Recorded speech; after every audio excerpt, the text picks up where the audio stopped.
Okay, we are live. Hi, this is William Ramsey. Welcome to William Ramsey Investigates. On today's show, I have a very special guest. He comes to us from Las Vegas. His name is Mark Gray, Gray, and he's just published a book, 2025. If you're watching this on my YouTube channels, which I got back, X, Rumble, Rockfin, you'll see the title of the book is The Las Vegas Massacre Connections, Finding Strength Through Tragedy After America's Deadliest Mass Shooting.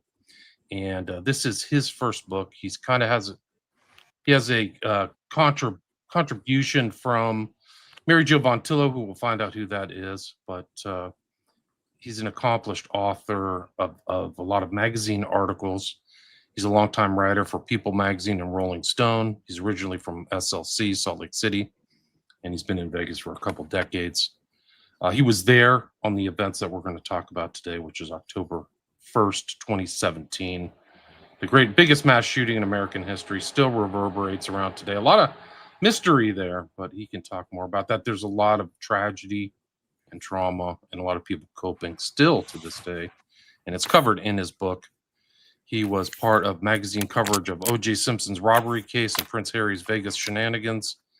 He's interviewed a lot of people and even the president of the United States. So we're delighted to have Mark Gray on the show. Mark, welcome to the show. Thanks for having me. It's a delight to be here. For people who haven't heard your name or heard the book, maybe you can talk a little bit about your writing background and the genesis of this book, The Las Vegas Massacre Connections. Yeah, so I've been a longtime writer, journalist for newspapers, magazines, primarily newspapers and magazines. Local newspaper in Little Ogden, Utah, for several years after college, and moved to Las Vegas in 2005. Did public relations for a quick cup of coffee, and then got hired by People Magazine shortly thereafter. And I've been working for them ever since. Going to be started in fall 2006. And I'm now the freelance route where I can work for pretty much anybody. And I've worked for People Magazine and Rolling Stone and Entertainment Weekly and MSN and various Vegas publications and things like that. I had a radio show for about 2 years or so in Las Vegas as well, covering entertainment. And and then this book sort of started just on a regular, everyday, coverage situation. I was hired by Rolling Stone to cover this festival, which was a 3-day festival, country music dominant, on the Las Vegas Strip, called the Route 91 Harvest Festival.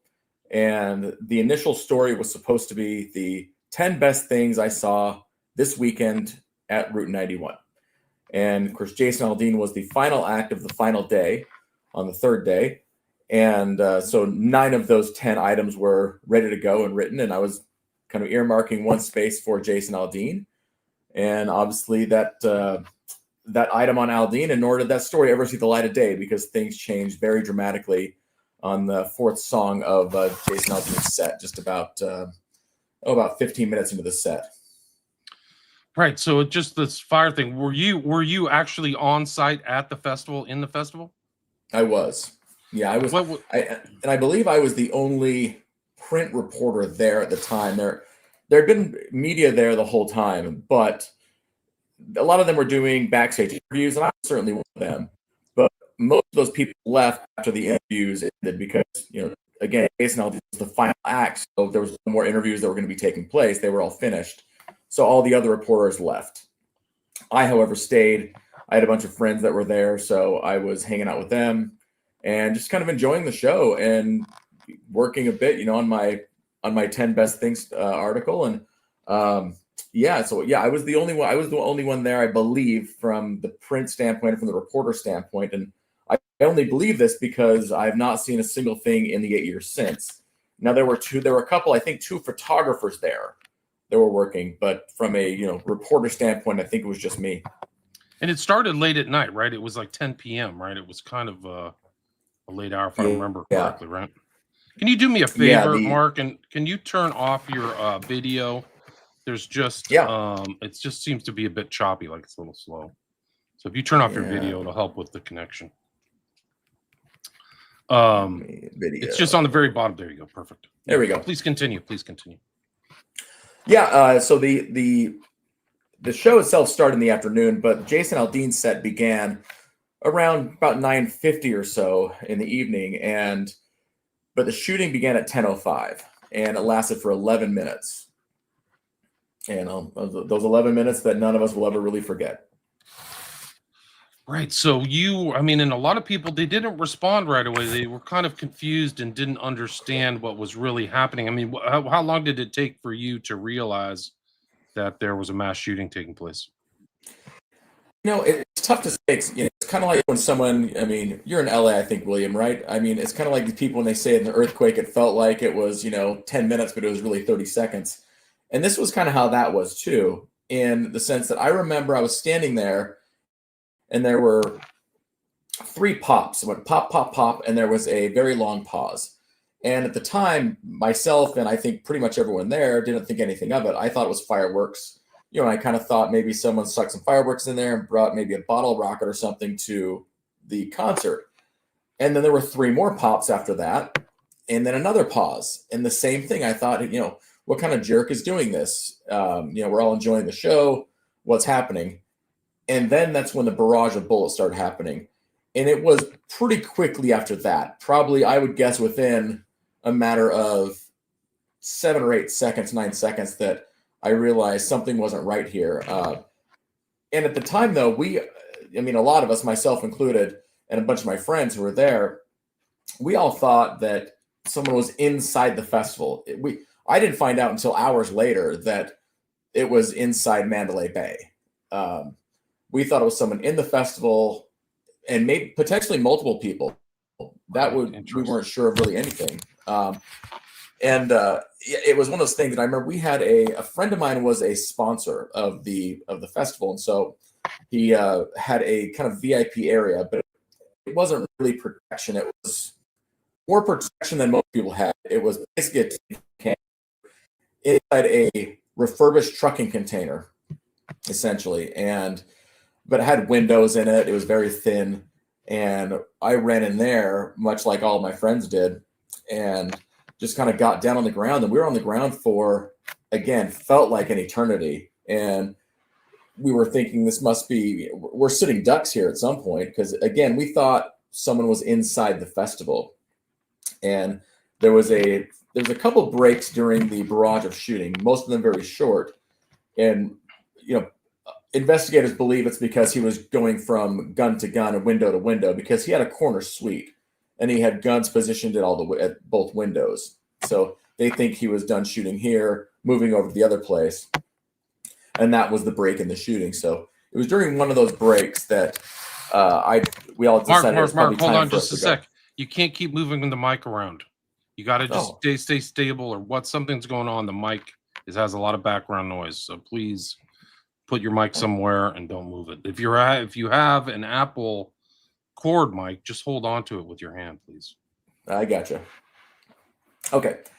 Yeah. So it was, it was during one of those breaks in the shooting that we kind of thought, this probably is our time to go. And that was what we did. So I was there working, remember? So I had my laptop there. I had my livelihood really there. So I had actually crawled the ground over to the corner where a file cabinet was sitting, where I kept my laptop for the evening. And I got that, and that's when I left. And it was, you weren't really sure what was going on until you got out of there. And when I was starting to make my way out of the festival, it was just pure chaos, pure carnage.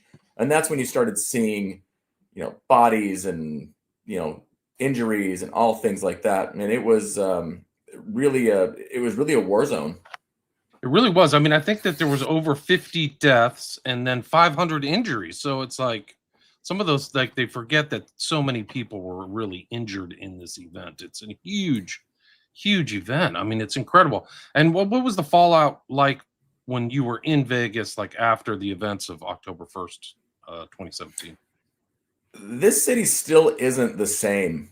It's in the immediate fallout of this. I mean, it was like a funeral for the city. It really was. I mean, it was just such a dark cloud hovering over this place.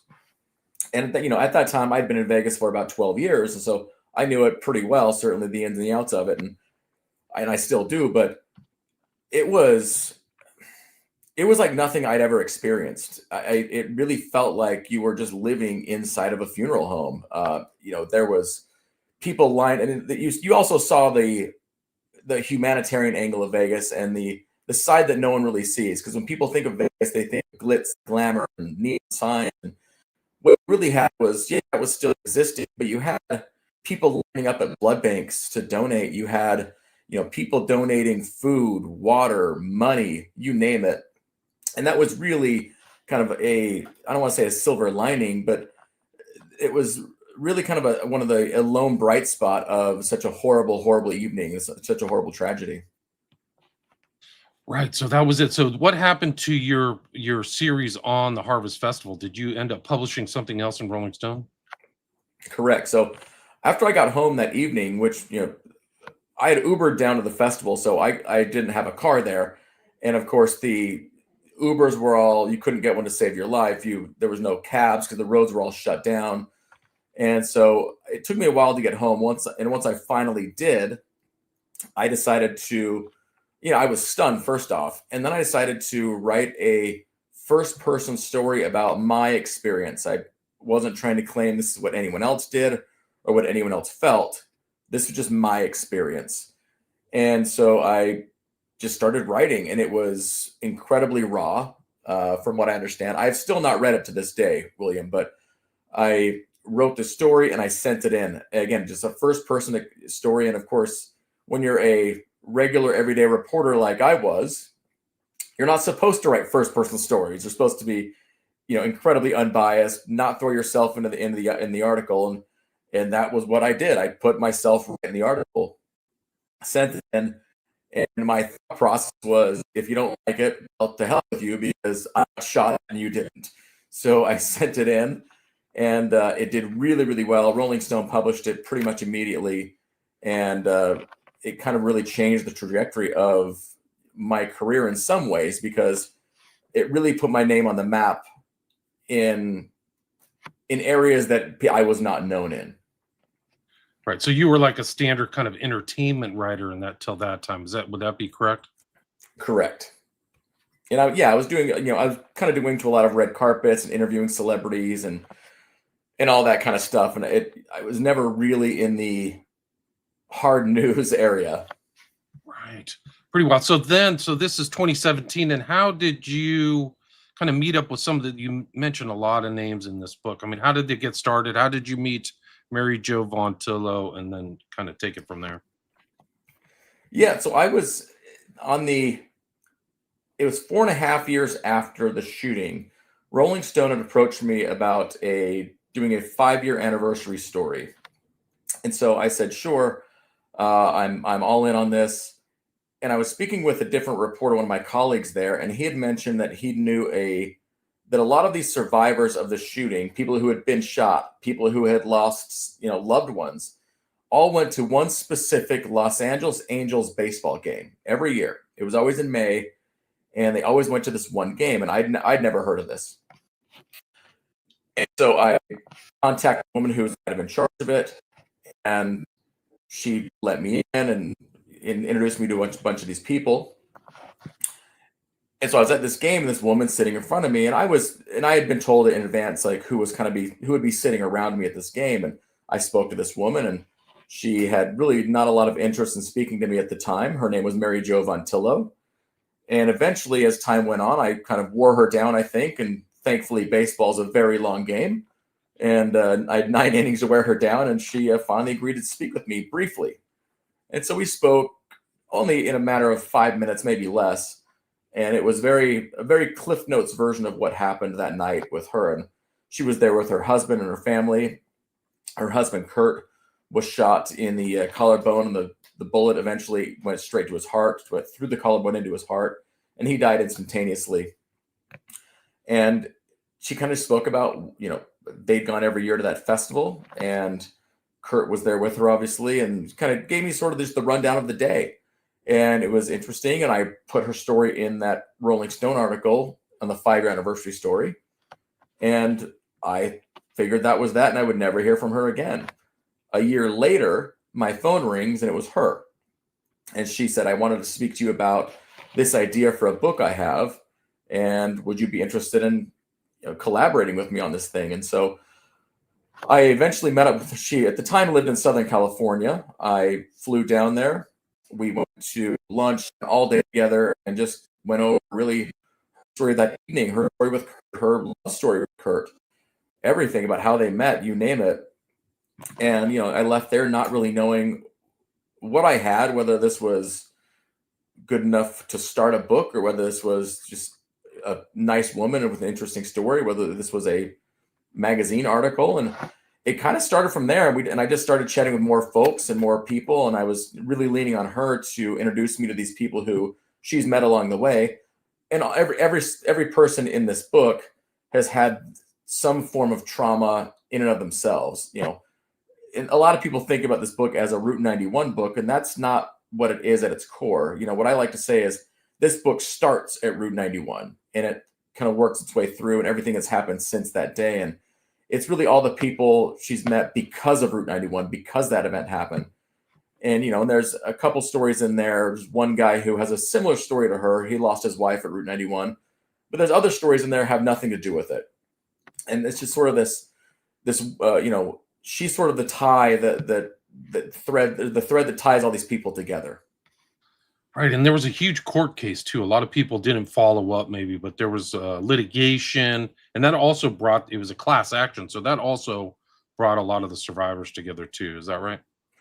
Correct. Yeah. It's a class action suit. And there was also when things like this happen, there's typically the government or the local entity typically starts a GoFundMe. It's an official GoFundMe, but they're not really sure of how to deal with this, how to divvy out the money. So they always hire this one particular guy. His name's Jeff Dion. They all go to Jeff Dion, who is probably the most trauma-informed man in the country.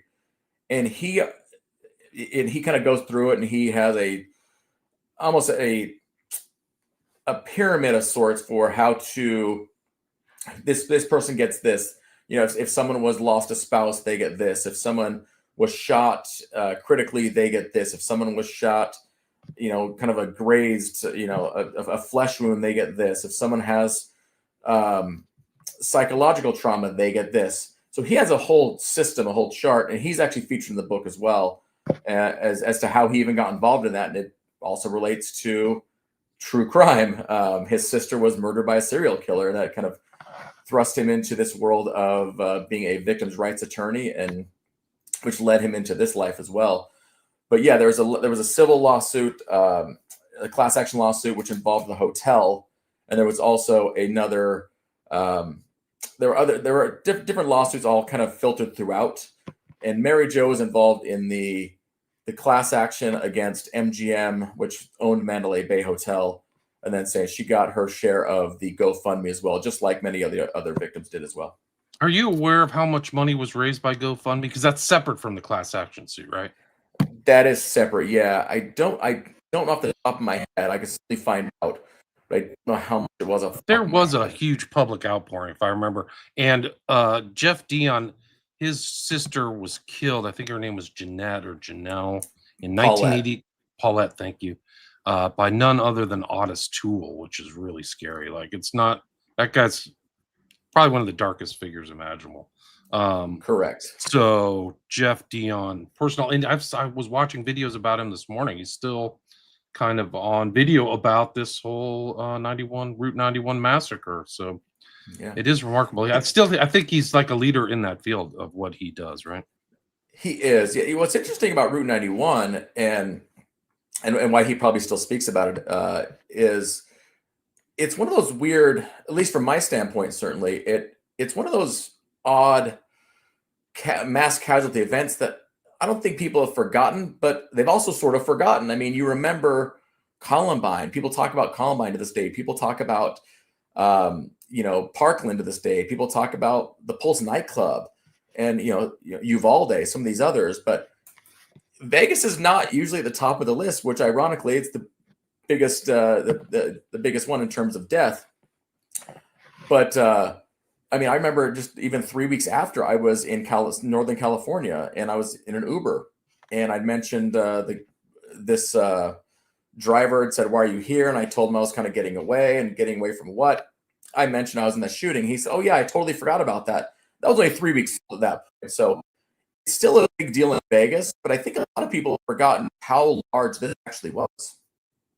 Yeah, I mean, it was huge, huge. And then Polaris says he'd like to see the legal briefings. You mentioned you read the two reports. There were after action reports by FEMA and the Las Vegas MPD criminal investigative report. You went through those, right? I did. Yeah, there was this very, very lengthy, What very did you lengthy. Yeah, I find went through. anything new, or was there any facts in there that you'd like to share that people may not know of? I didn't really learn anything new per se. What I learned was more of the police response, how many bullets were actually fired, things like that. Really, at the end of the day, this all comes down to the motive, and no one's ever really figured out the motive. What when I went into this book, one thing I said I wasn't going to do was two things. I was not going to name the shooter, which I didn't do, and I also said I wasn't going to try to relitigate this thing because to me, this book was not about the shooter or really the motive. It was about these people and these victims who have dealt with trauma and overcome trauma and, kind of sort of a silver lining situation. And so I knew I had to dive deep into what happened that evening, but that wasn't really that wasn't sort of the underlying issue here. It wasn't sort of the reason for the book or the premise of the book. So yeah, I went through it. And I don't know that I learned a ton because I think there's so much mystery here. There's so much about. But again, I think all the mystery lies with one real question as to why. Why did this guy do this? This man was a millionaire. He certainly seemed to be doing just fine for himself. He had multiple homes, and I mean, the problems that he, these financial problems that he had are probably problems we would all love to have, where we didn't have to worry about money as much. And but yeah, that my job wasn't to go in and figure out, let's kind of dig into this guy's life, dig into the way the hotel went about, letting this guy use the freight elevator and things like that. That wasn't the purpose of this. So Right. I did learn about a lot of that, but that really wasn't what I was focused on. It's kind of nice you actually take a victim-centered approach, which usually in true crime doesn't happen. So like see how this works out and how it reverberates through these people's lives. There were it's kind of like a cross section of America was there.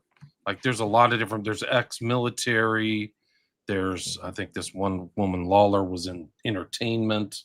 So there's a bunch of different kind of stories interwoven in this from this event, right? Yeah, and it's all these people who Mary Jo has met again because of that day. And you're right, it varies across section of America, and all these stories are vastly different. Say the ex-military, his name's Tony Berditis. Tony's story is the most similar to Mary Jo's. He was there at Route 91 with his wife. They were actually somewhat near each other at the time. They didn't know each other at that time, certainly, but his story is pretty similar. But yeah, I mean, Jeff Dion's story is vastly different, where his sister, as we mentioned, was killed by Tool, and that really and that murder shaped his life. He became a lawyer because of that event. Really, that was really kind of what started him on that road. Wow. I didn't know that. We talked to Lindsay Lawler, she's a singer-songwriter in Nashville, who she has a Sirius XM radio show for the trucking industry, and how she became involved was, Kurt Von Tillo, Mary Jo's husband who died, was a trucker. So she became involved in Mary Jo's life, and it turns out she's had her own trauma. She was sexually assaulted by a record executive, and how she's overcome that. We talked to one guy, Dion Green, who has an incredible story. Dion Green was a former drug dealer who went to prison. He paid his dues, and he got out and turned his life around. One day he was there in 2019, and he's in his home, and a tornado starts running through his home in Dayton, Ohio. Tornado comes through, and it just almost levels his home. It really made it unlivable. And so he was cleaning up his home for about 6 weeks or so straight, just daily, just cleaning different things up, trying to see if he could, salvage this home. he decided to take a break one night. He called his father, who hadn't seen a lot of. He called him and said, let's go down and have some drinks in the one area of town, the Oregon District. He went there. They were on their way out of the bar, leaving to go home, and a man rounded the corner in full body armor and started shooting. And Dion Green's father, his name was Derek Fudge, was shot and died in Dion's arms. So within a matter of weeks, literally a month and a half, 2 months, Dion Green's lost his home and his father. So, and he's turned his life around. He now starts he has a foundation for at-risk youths, which all started to honor his father. Gotcha. And then there's another one. Tommy Mayer was there. That guy. He has another story too, right? Yeah, Tommy Mayer was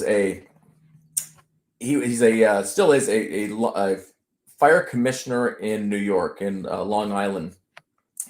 His childhood best friend, was named Joe Hunter, and Joe Hunter died in 9/11. There was actually video of Joe going into the building.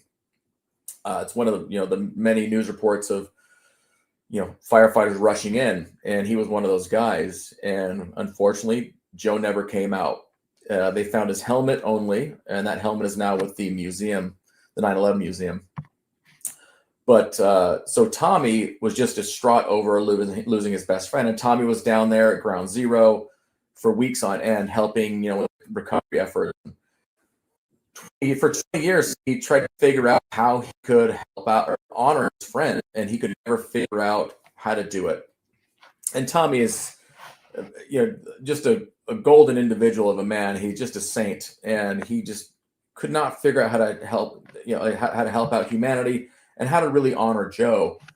When the Vegas shooting happened, he had an epiphany one night, and he said, what I'm going to do is I'm going to take my van, which he already had.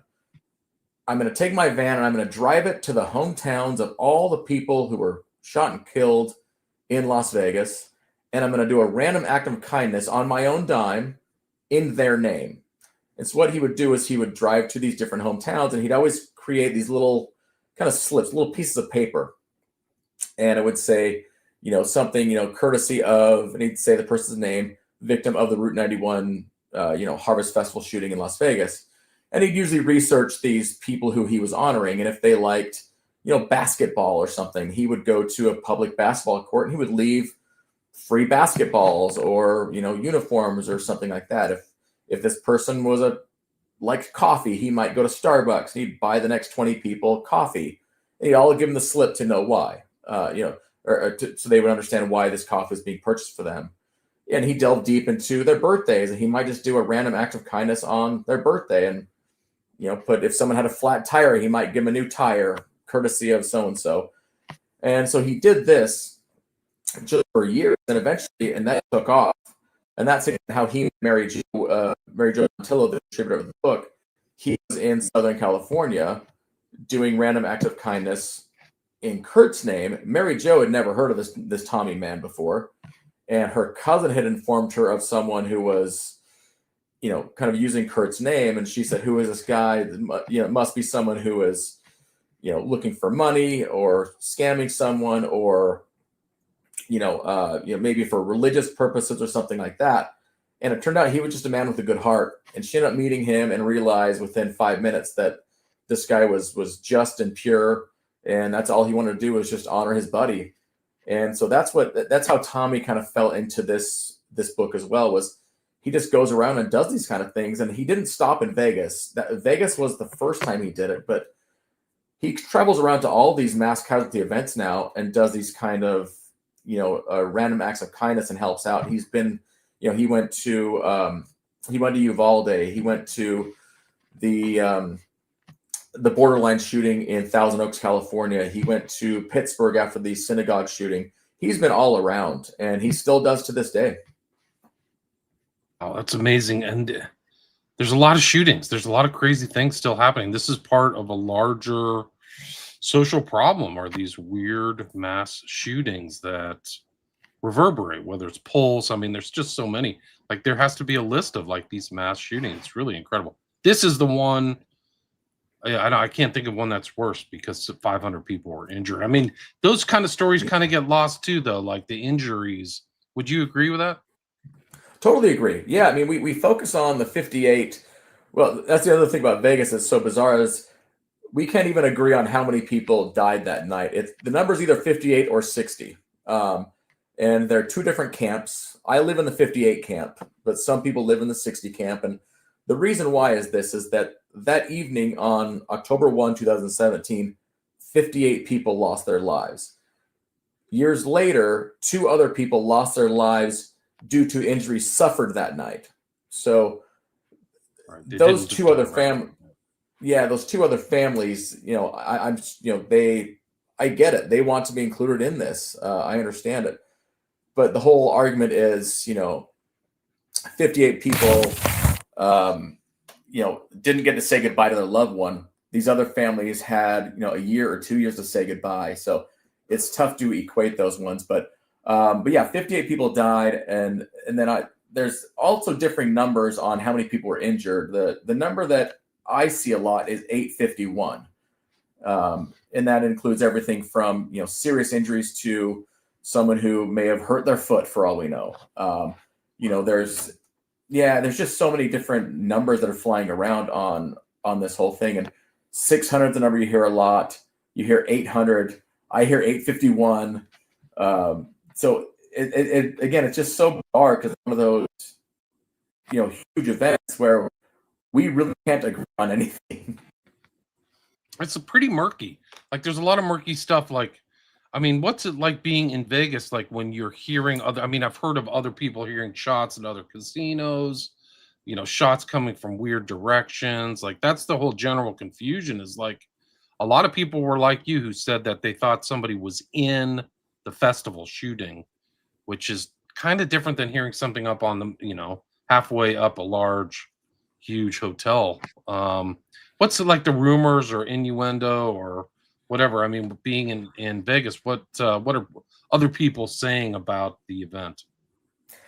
There's so many different people that talk about it in terms of, I don't believe what was released. I don't believe the police now, and I don't really give a whole lot of oxygen to the conspiracy theories myself because it doesn't change the fact that 58 or 60 people, depending on how you feel, it doesn't change the fact that these people lost their lives. It doesn't change the fact that all 22,000 of us, myself included, went through emotional trauma. So I don't really give a lot of those theories a whole lot of thought or a whole lot of oxygen. I was actually talking to Mary Jo Vontillo just a few weeks ago. She was in Las Vegas, and we were talking about the number of bullets fired, which was 1,057 bullet casings they found in the guy's room. And she said, I don't really care about the number 1,057. I care about the one that hit my husband, which I thought was an interesting way of looking at it. Makes sense. And so and she has the same feeling about kind of these stories that have come through about, oh, well, maybe this guy was this way. Maybe he was this way. Maybe there were, I've heard the whole thing about we're all actors. I said, you can get 22,000 actors in there. That's kind of incredible. I don't think I've acted since I was a tree in elementary school on stage, but so it's one of those things where, and most people in Vegas, I don't want to put words in people's mouths, but I tend to think based on what I've heard, most people believe that it was one guy in Mandalay Bay in an elevated position shooting down at us. Gotcha. And is Mary Jo still going to these Angel baseball games and meeting with the other survivors? Are they still meeting up every year? Yeah, so they didn't do it last year. I don't know why, but she's been to, I believe, 3 of them. They did 5 or 6 of them, and she's been to 3. She went to the initial one, and then she went to when I met her, which was prior to the 5-year anniversary, and then she went prior to the 6-year anniversary game as well. And they always there's always a country concert on the field after the game's over. So it's kind of it really ties into, the Route 91 of it all. And they call it, the Angels market it Country Weekend. So it's not just solely about Route 91. Right. Gotcha. And how do you think, like, are a lot of these people seeking the help of like grief counselors, psychological help, or how are people dealing with the trauma now that it's like 8 years after? None of us are ever the same. None of us ever will be. But I know a lot of people, certainly in the early stages, were dealing with therapists and grief counselors. I mean, I went to a therapist for a session, and um, just to kind of get my head right and kind of talk about how I was feeling about it, uh, and I felt like I was pretty good after that. Some people didn't go at all. Many people are still going. And it's one thing I've realized is you can't judge anyone based on how they felt. We all had there were 22,000 of us there, but every one of us had a different experience. A lot of our stories started the same way. We were there watching a concert, and then we heard bullets, and then it seems like everyone's story is different after that. But a lot of these people are still going through the motions. I've met people over the years, and even after this book has come out, who they've kind of made Route 91 has kind of become their life. And, that's not what my life has become, certainly. And obviously, you could argue, well, how is it not when you release this book? I get that argument. But some people, it's really kind of become sort of their calling card is this one evening of their lives. And I don't blame them for it. It's just not the way I'm going about doing it, not the way I feel. Right. I mean, it's such an important event, such a huge event. Your book has 24 5-star reviews now on Amazon. It's on Kindle, audiobook, paperback, hardcover, so people can get it now. I think the actual publication date, if I'm correct, if this is the right one for Amazon, was just October, so it's only been out a couple, three weeks. Is there anything you'd like to add or anything I missed before we wrap it up, Mark? I don't think so. I think we've really kind of encapsulated what this book is all about. It's one of those things where, and again, I kind of mentioned it earlier, but a lot of people think this is a Route 91 book, and it really isn't. It's more about, this is truly a book for the victims. And there are books about that evening that are out there. Not as many as you would think, considering the massive scope of this thing. But every book that I'm aware of, at least, and I think I've done enough research on it. Every book is about the shooter, from the shooter standpoint, or from the standpoint of a first responder. And there's nothing, and those are all wonderful and great. Whether it's a EMT, whether it's a SWAT officer or something like that, and all those are all self-published from what I think as well. This one is much more about the victims, and I think the victims have got lost in a lot of these stories, because when you hear the numbers, 58 deaths, 851 injuries. They just become numbers. And you mentioned earlier, William, that there's so many of these mass casualty events that happen, and they unfortunately don't seem to be stopping. That I think this event and some of the others, certainly, they kind of just sort of washed out and almost forgotten away. And what we wanted to do is make sure that certainly this evening is not forgotten. Mary Jo wants to make sure her husband is not forgotten. All the other people chronicled in this book want to make sure their story is not forgotten, and know that things can happen to you, and you can actually still move forward and kind of find that new path in life. And that's what we try to do here, is kind of create that silver lining. And I think every chapter in this book sort of has every chapter is wrapped up with a nice little bow. It's a little tease to give you right there. Yeah, I enjoyed reading through it, and I like the perspective of the victims. It's often overlooked. I've done way too much true crime, and just like you said, it's usually from the perpetrator's perspective or law enforcement or something like that. So this is a refreshing change. Do you have a website, or do you have a way people can contact you if they have any additional questions or anything? Yeah, I mean, you can. My personal, I'm on Instagram quite a bit. It's the Mark Gray at Instagram. That's my Instagram handle. And that's the best way to reach you, is through Instagram at Mark Gray. That's the best way. Yeah. Then also there's also a book Instagram. It's the Las Vegas Massacre Connections. Gotcha. On Instagram as well. Cool. I will put links to both of those. Yeah. I'm sorry. Continue. Beautiful. Yeah. No, and that's those are the best ways. There's a website of the same name, Las Vegas Massacre Connections, or through the publisher, which is Blue Press. Gotcha. So there's a lot of ways. So I'll put a link to your website and Instagram there. And thanks so much for your time and for writing the book. Congrats on the book. Hopefully I'll Thank you so much, see you William. publish some in the future. Again, the author is Mark Gray, Gray, and the full title of the book that we talked about today is The Las Vegas Massacre Connections, Finding Strength Through Tragedy After America's Deadliest Mass Shooting. Thanks so much for your time. Really appreciate it. Thanks, William. All right, stay